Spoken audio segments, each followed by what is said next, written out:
Hi everyone! Today, I'm gonna show you something insane that's gonna change the way you browse the internet forever.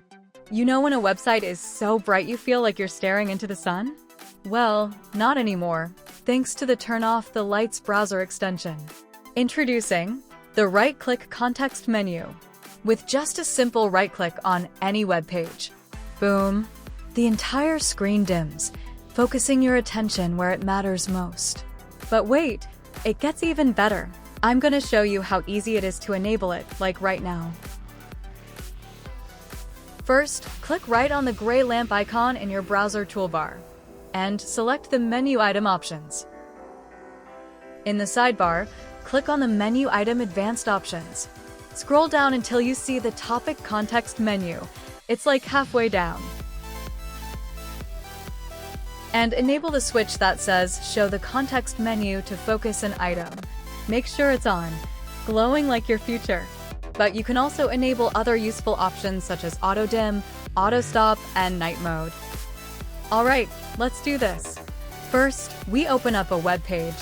Now, when you right-click on the page, boom, a whole bunch of options pop up. And the very first one? It's darken this page. Click it, and just like that, the whole page goes dark. It's that easy. And if you want to get rid of the dark layer, just click anywhere on the screen. Boom, it's gone.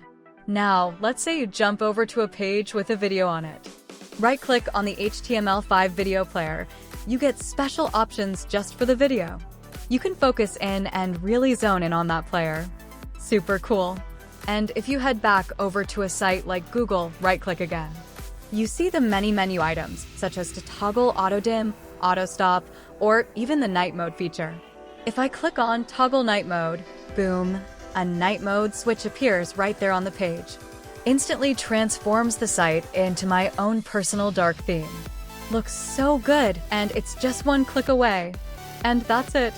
Click it, and instantly dim any page you're on. No more eyeball meltdowns.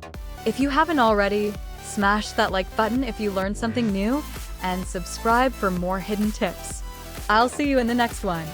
Bye.